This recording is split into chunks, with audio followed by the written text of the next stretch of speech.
Welcome to the Ride This Out podcast, where we talk about how to improve your mental health and strengthen your connection to nature and your community, all through one simple solution: the bicycle. My name is Zach Golding, and I'm a licensed clinical social worker and mental health therapist. I'll be your host as we discuss the power of pedaling.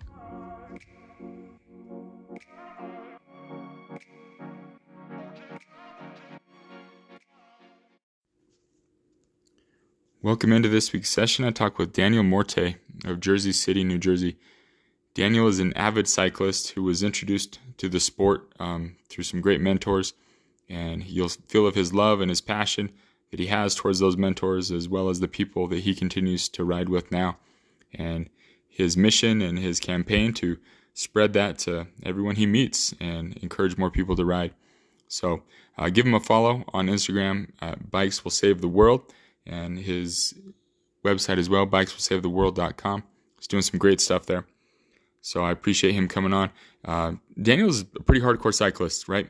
And so on this show, I like to get all types of different riders: hardcore cyclists, casual cargo biking moms, mountain bikers, whatever it is. We've all felt the power of pedaling, right? We've all felt that love and that connection that comes through riding the bicycle. So it was great to get his perspective and his unique abilities and personality. So enjoy this week's session with Daniel.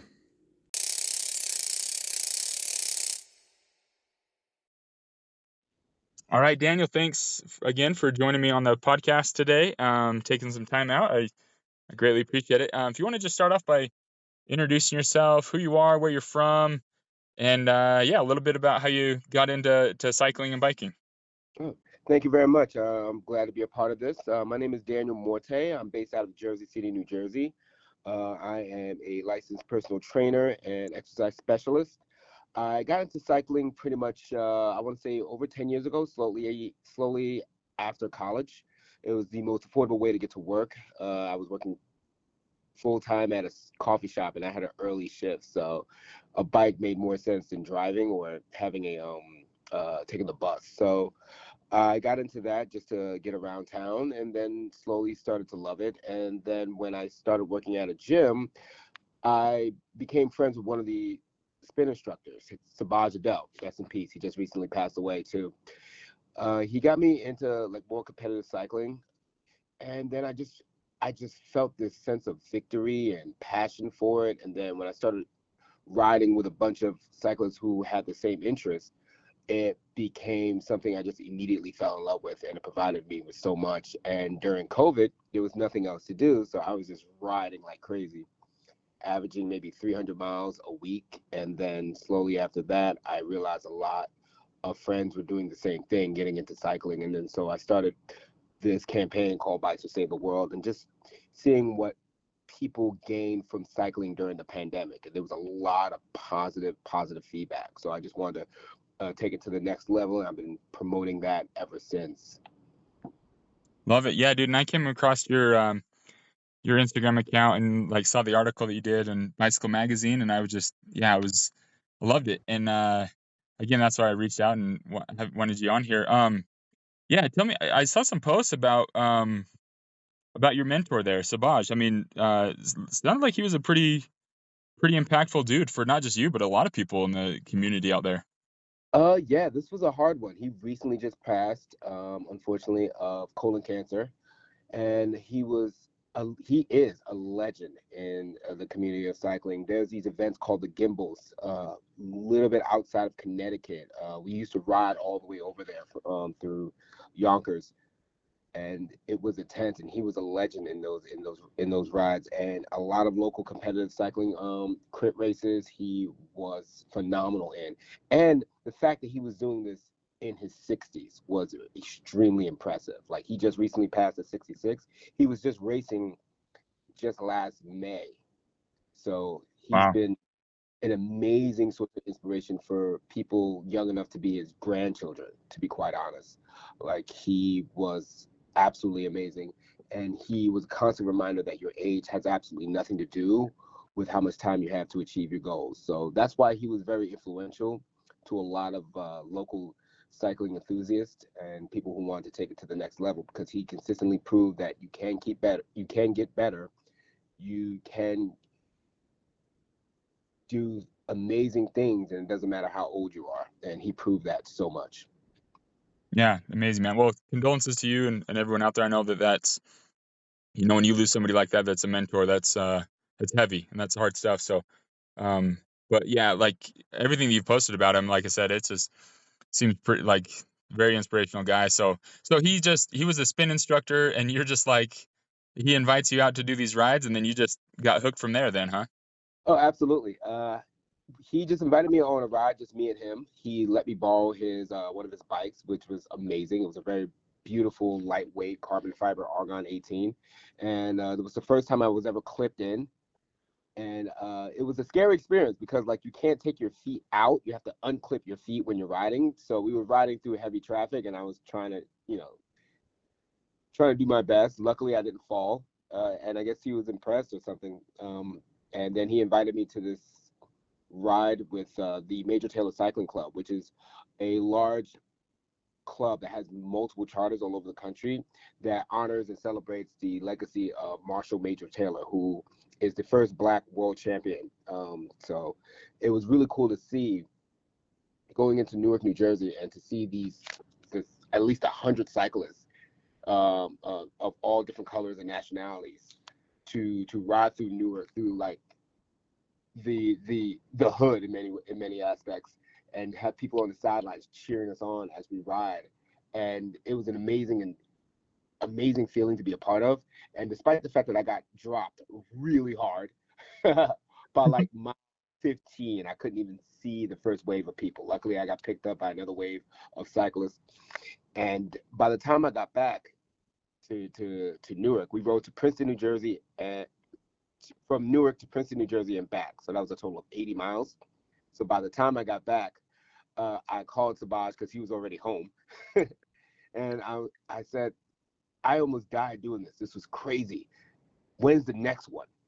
And I've been riding with them, and I'm riding at this level ever since. Something about going far, allowing the human body to go that far, that long, is an amazing feeling to achieve that not many people really understand. Yeah. Well, I would think that your personal training background kind of helps with that kind of mindset, right? Like being able to tolerate some of that pain and just push through it. Hmm. Like, yeah, tell me about like the training process, because it sounds like you're just commuting a little bit here and there, and then you get into these more, intense rides. How has that been, making that jump to these more like competitive and intense rides?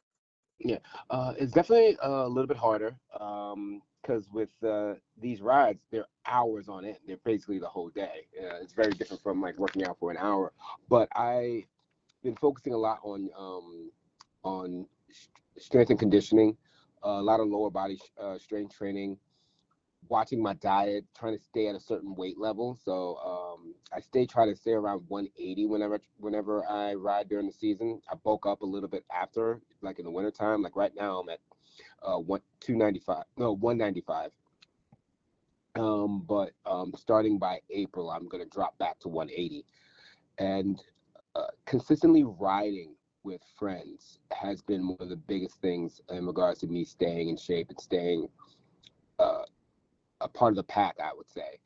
We ride all year. There's a app called Zwift where we all have smart trainers, and we set up our bikes so we can actually train in the wintertime virtually. And aside from going to the gym as often as possible, watching what I eat, and riding as much as I can outside, is pretty much what's been helping me stay in shape and stay keeping me a part of the pack of this group. Man, that's takes a lot of discipline. That's impressive way of life for you for you guys out there, man. Well, it's something that cycling is something that we really enjoy. It's a beautiful thing. Like, I know a lot of people that love to play sports, but they hate training for it. They hate working out. But we love it so much that it doesn't matter what we have to do in order to maintain. Like Sabaj, my friend, was in his 60s. He had every right to be like, I'm not doing this. I'm too old for this. But because he loved it and wanted to do it as long as he possibly can, he was willing to put his body to whatever it took in order to keep it going. And that's the dedication that I feel like a lot of my friends in this community feel. Love it. Yeah, that's amazing. And so, uh, talk to me about the Bikes Will Save the World, campaign that you've started. And you were saying like it was a ride during COVID that really kind of sparked this idea, or how did it come about? Oh yeah, it was exactly during COVID. Me and my best friend, who's also like my cycling partner, we our birthdays are literally a day apart. And for my birthday in June 10th, we decided to ride our bikes from Jersey City to Philadelphia, which was a total of 100 miles. And then we planned it. It took us about 3 to 4 weeks for us to actually officially plan it. And during that time, we had several friends and friends of friends that wanted to join us. And then in the morning of June 20th, 2020, it was a dozen of us. Some never rode more than 50 miles, and others I'd never met before.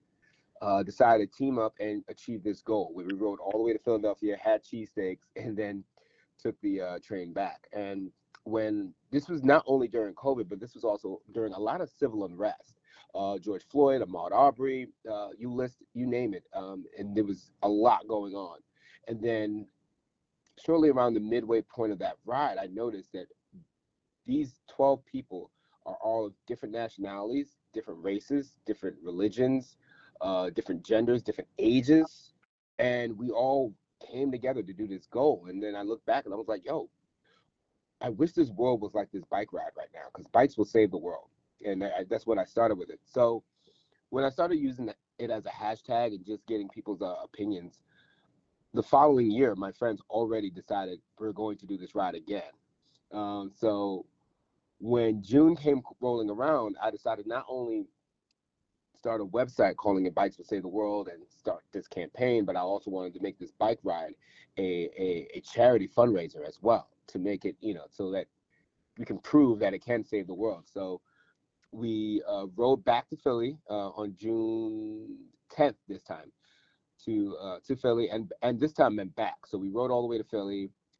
We spent the night, and then we woke up 7 in the morning, and we rode it back, and we was able to raise, I believe, $5,000 for this nonprofit organization called Ride Upgrades, which gets inner city kids into competitive cycling. Awesome. That's so cool. I love it. So I mean, you do this ride annually, and then I'm sure you're doing rides all over the place. I was looking at your account. You recently gone to Paris? Like you're gone to Africa? What? Tell me about these trips you've been going on. Oh yeah, my goal now is to ride a bike in every continent in the world now. I'm lucky enough to have my mother, who currently lives in Ghana, West Africa, because my entire family's from there. I was able to like buy a bike for like $250, and I rode it around the city of Tema, which is right outside of Accra. And I just did that for a couple of days, and then gave the bike away.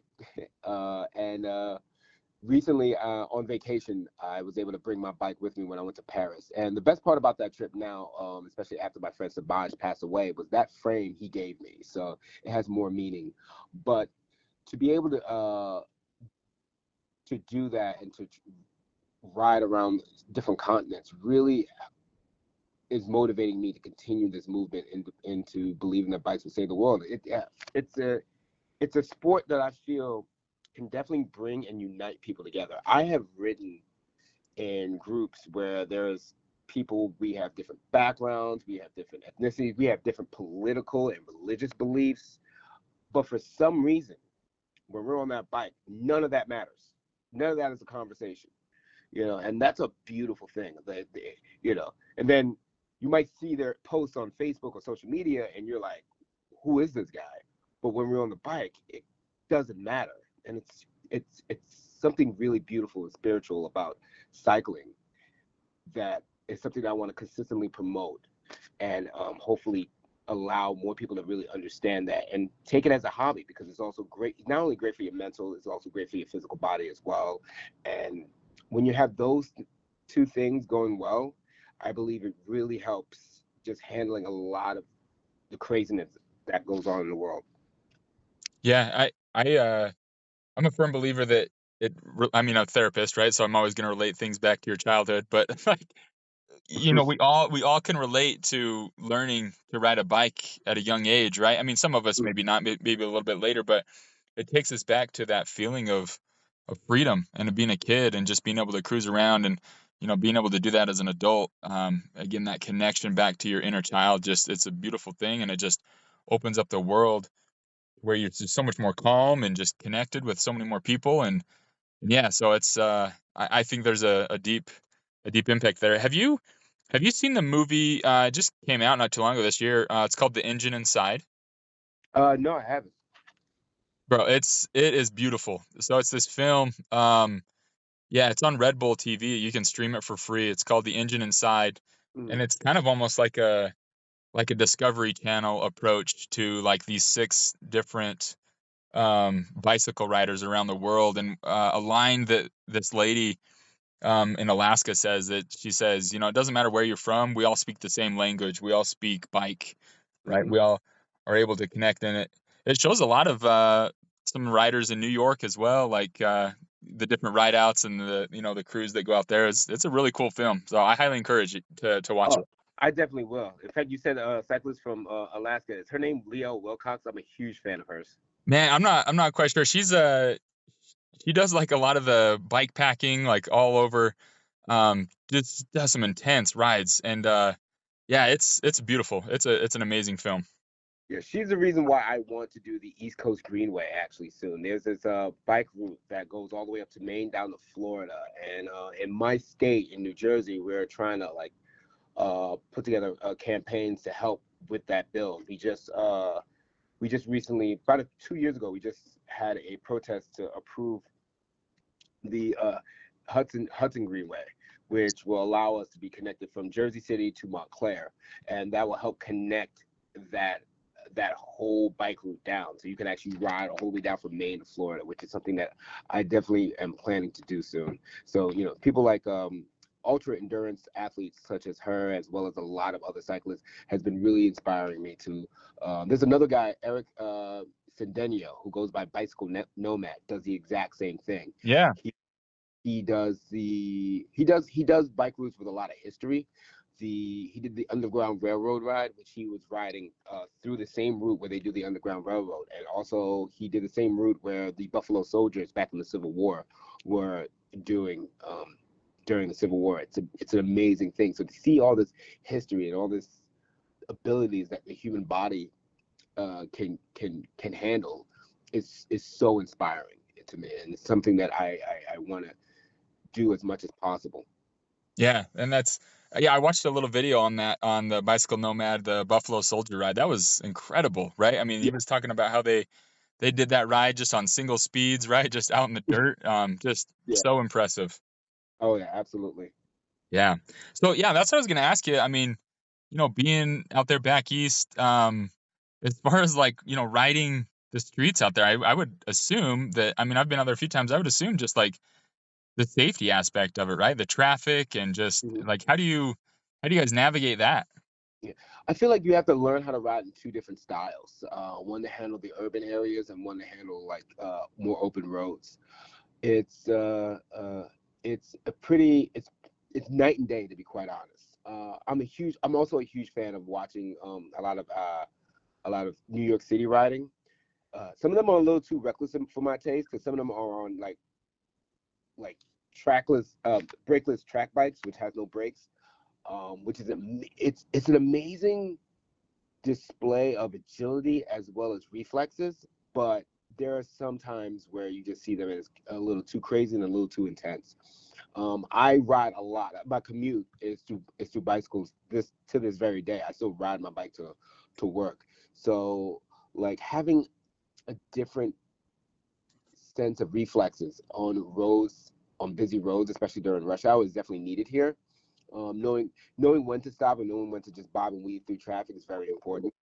But there's multiple routes that has like clear empty roads for hours on end. I love riding this route called 9W, which takes you from New Jersey all the way to Rockland County in New York City, in New York State, and you go as far as Albany, which can be 150 miles. It's absolutely amazing. I love taking that route quite often. There's a lot of empty roads in Staten Island.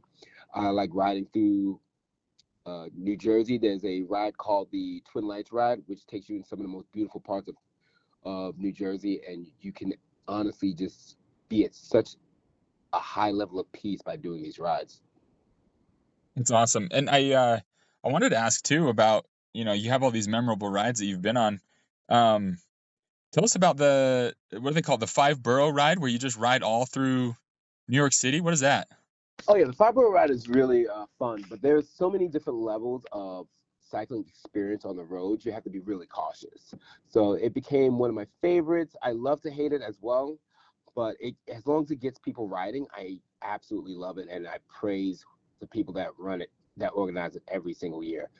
And you basically are able to ride throughout New York in the busiest roads in the world. I feel they're shut down so that cyclists can ride all over it, and I absolutely love it. Last year, I was a part of the pace squad that were in front of the first car that was setting the pace, so we wouldn't have like road cyclists passing through, and we were staying at a good 20 miles an hour, and it was an amazing way to look at the city. The best way to observe most cities is honestly through bicycle. You can't really get much through cars. You can't even get much through walking, but it's through bicycles. So to have that experience and just to be able to like just observe all these different parts of the city that you wouldn't have been able to see in any other way, it's an amazing thing. And that's why it's something that constantly has a high number of people being a part of. And I look forward to it every year.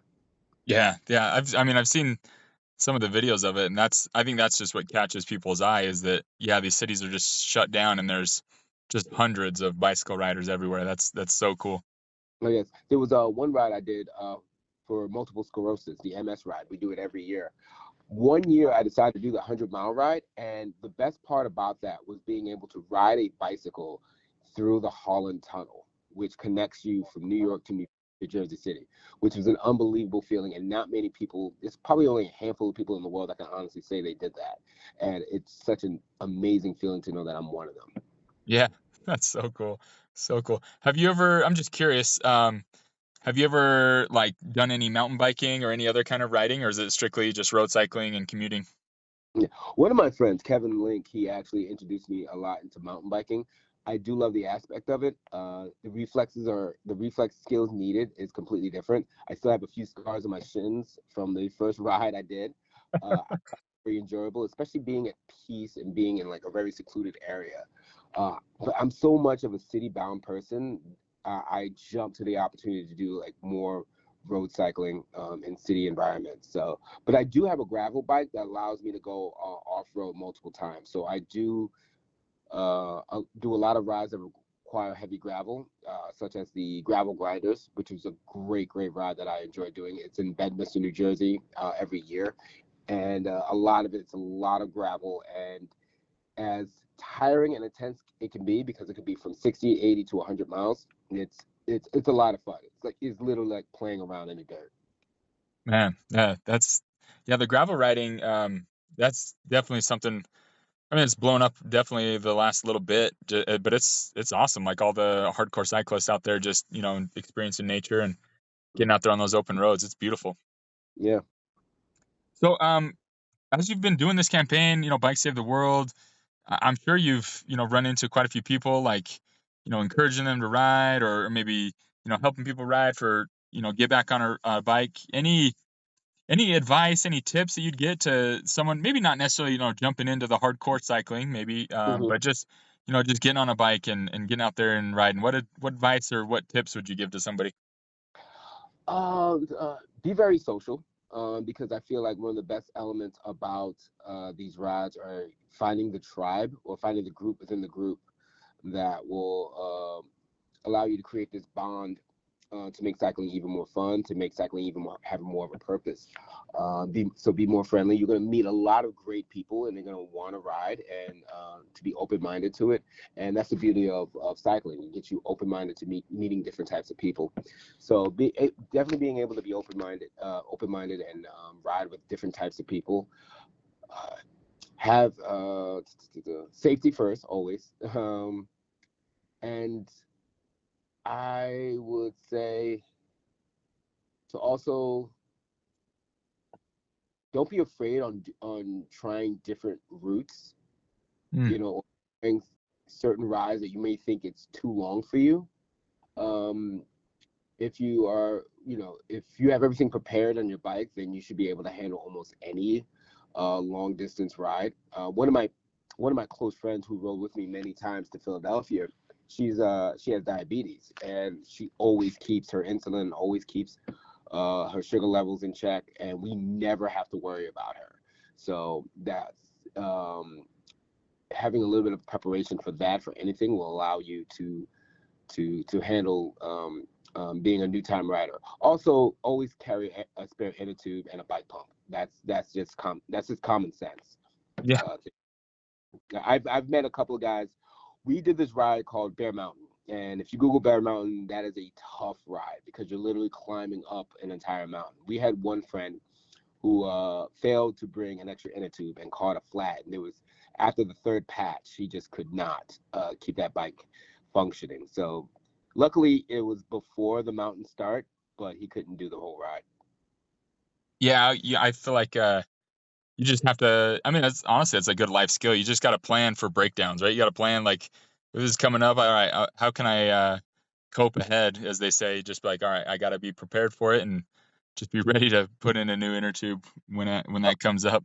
Yes, yes, that's also a big key factor. Learning how to change your own flat tire is probably extremely essential.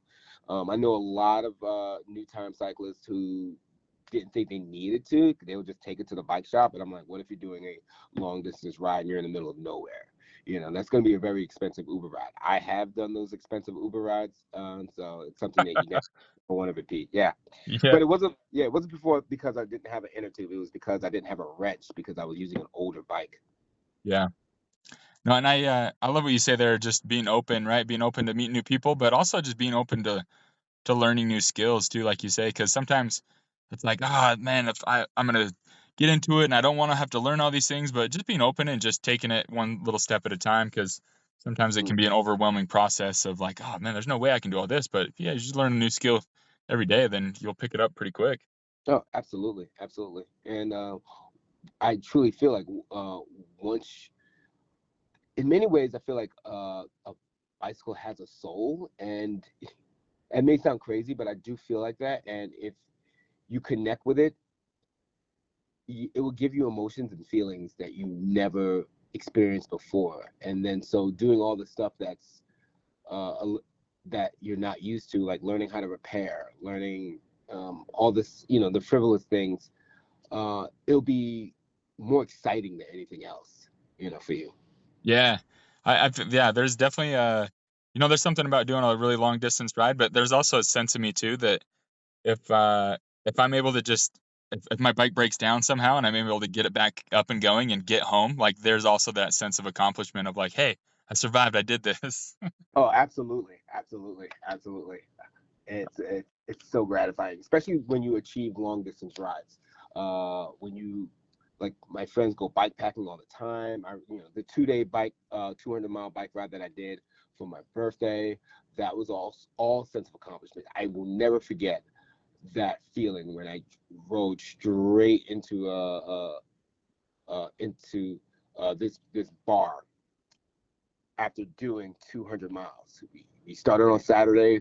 We went to bed at like 1 in the morning afterwards because it only took us 11 hours to get there. So we started at 7:30 a.m. Got to Gino's Cheesesteak at 6:30, and then we partied to celebrate, and then we went to sleep. A friend of ours lives right next door to Gino's, and then we got back on at 7:30 and we rode back. I had a mechanical problem actually on that ride. I have electronic gear shifters and the battery died on me. So I was on one gear for like 80 miles. Oh And man. yeah, that accomplishment felt even better too. Be able to do that on 1 year, and then when I reached that bar where my girlfriend was there, ready to celebrate, I was like, I just did 200 miles in 2 days. This is an amazing feeling. This is an amazing experience, and it's something that I want to share with as many people as I possibly can. That's so cool, and you're doing it. You're doing it, man. I think as you continue to encourage other people to ride, you'll get that same sense of satisfaction. And I know that as you've been talking, you've been sharing quite a bit, but I guess for your mental health and just kind of overall wellness, what would you say that the bike has done for you for your mental health? Oh man, it allowed me to achieve victories at times where I feel like I'm dealing with a lot of losses.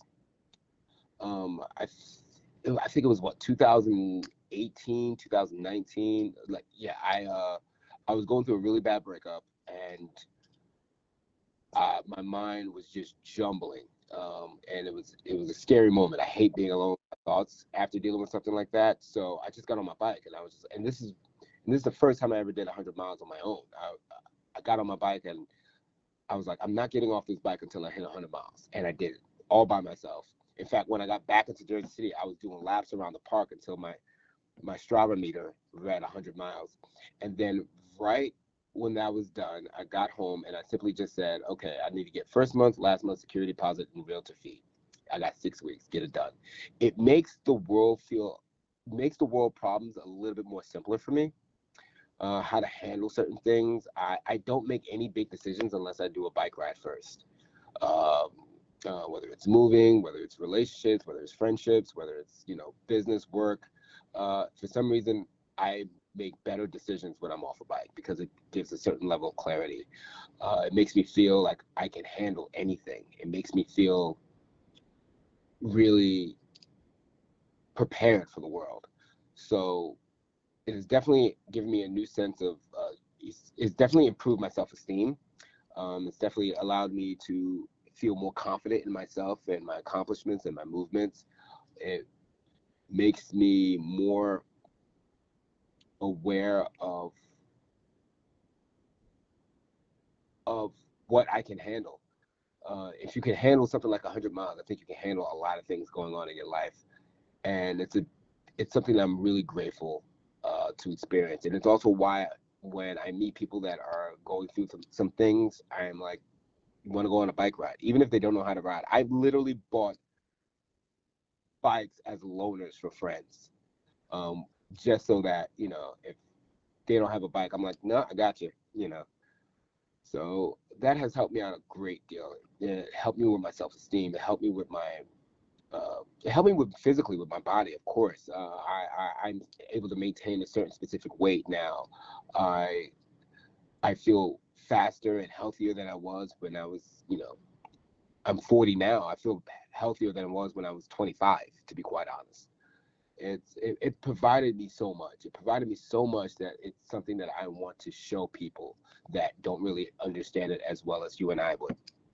Yeah, no, it's beautiful. Very well put, man. I love, yeah, that idea of um, being able to control what you can control, those victories, right? And then applying that to other aspects of your life. And yeah, I mean, we've all heard the phrase, got to sleep on this right before you make a decision. I love that, man. Being able to, yeah, I'm gonna take a ride before I make a big decision. That's kind of the same idea. You're able to process it a little bit more Yeah. smoothly in your brain. So that's great. Great advice. Cool. Thank you. Thank you. Yeah. Well, Daniel, again, I appreciate you taking some time tonight. I know you're a busy guy and with everything you got going on, but again, I'll continue to follow what you do and bike save the world. And yeah, any other place where people should look out for anything coming up or I should ask too, I mean, I know you want to bike all over the world, but what are some other goals you're wanting to shoot for? Definitely. I'm doing a lot of goals outside of cycling as well. I'm doing a lot of Spartan races and Tough Mudders, but that's connected with all my personal training stuff that I do. But when it comes to cycling, I want to put together more events, more bike rides, especially when the season comes up. I work closely with some of the local bike shops in Jersey City, particularly Grove Street Bicycles. On Sundays, we try to do a lot of bike rides. We're going to do another birthday century ride as well. We're going to be a part of the MS ride. We're going to also put together a new line of apparel. We had T-shirts and mugs and other merchandise up for sale. Also, my biggest goal is to put together a campaign or a ride to promote men's health. Since the passing of my mentor, Sabash, was completely out of left field for most of us. I really want to put together a campaign to promote men, particularly men, because we're very stubborn. We to go and get checked out, go to get medical checkups as often as we need to. When Sabash died, I immediately got myself checked out to make sure I'm okay, and luckily I am. Knock on wood. So I want to create a campaign and a bike ride connected to that. So be on the lookout for that. It's in the works right now. So hopefully by March I'll probably have something more solid information. And you can find all that information out on bikeswillsavetheworld.com, as well as the Instagram page Bikes Will Save the World. Awesome. I love it. Great stuff. Well, again, thanks again, Daniel. We'll continue to follow you, and we'll keep in touch. All right, man. Absolutely. Thank you very much. All right. Have a great night. You as well. Bye.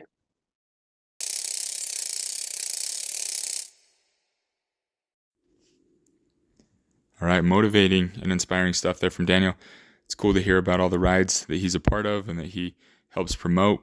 I think it's super cool, the men's health, promoting that. The ride for awareness, for those things to help other people, because that's literally life-saving for some people. So I love the inclusion aspect of it as well.